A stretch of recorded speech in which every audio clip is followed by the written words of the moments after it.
Dans les 3 films du Seigneur des Anneaux, Legolas et Frodon ne s'adressent qu'une seule fois la parole. Et bah alors, on peut pas se saquer?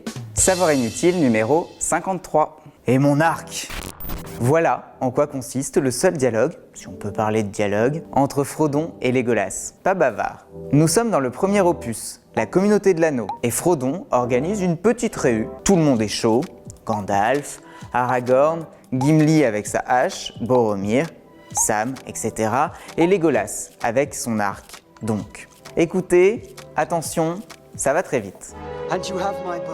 Et voilà, tout au long du premier film, Legolas et Frodon crapahutent côte à côte, mais sans causer. Il faut dire que sur l'ensemble du script de la version longue, qui dure quand même 3 heures et 48 minutes, l'elfe ne prend la parole que 24 fois. Et les phrases, elles, ne sont pas bien longues. Orlando Bloom n'a, heureusement pour lui, pas été payé au mot. Il a révélé dans un entretien avoir touché 175 000 $ pour les 3 films. Une somme assez faible quand on sait que la trilogie de Peter Jackson a rapporté 3 milliards de dollars pour un budget de 285 millions.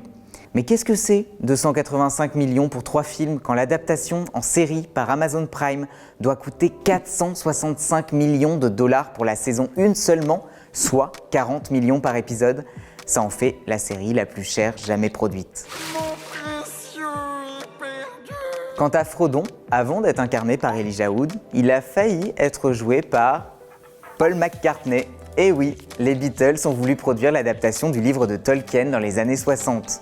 Et il voulait être dirigé par Stanley Kubrick, rien que ça. Bon, Kubrick a dit non, Tolkien aussi, problème réglé. Mais on a loupé John Lennon en Gollum, et ça c'est plutôt dommage. En parlant de Gollum, savez-vous comment le distinguer de Sméagol? Gollum a les pupilles contractées alors que Sméagol les a dilatées. Et les 2 personnages n'existent que grâce à une technologie récente à cette époque. On est en 2001, rappelez-vous, il y a 20 ans, l'époque de la sortie du premier single de Laurie, Près de moi. Hashtag coup de vieux.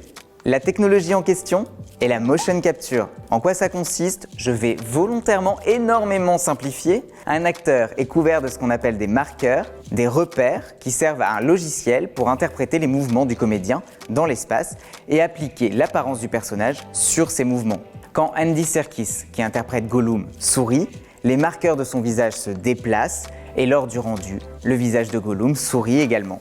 Malgré ces innovations à la pointe, Peter Jackson a utilisé de bonnes vieilles péloches pour tourner son film. Il en a même utilisé beaucoup. 915 km de pellicule pour la trilogie, soit un peu plus de la distance Paris-Berlin. Mais ça, c'est vraiment inutile de le savoir. Si vous aimez les savoirs inutiles, laissez-nous des petits commentaires, partagez cette vidéo. Ne ratez pas non plus le podcast audio avec des contenus inédits chaque semaine.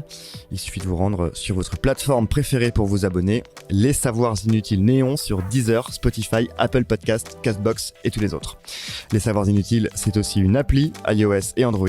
Et bien sûr, c'est sur le site neonmac.fr et dans le magazine papier tous les 2 mois en kiosque.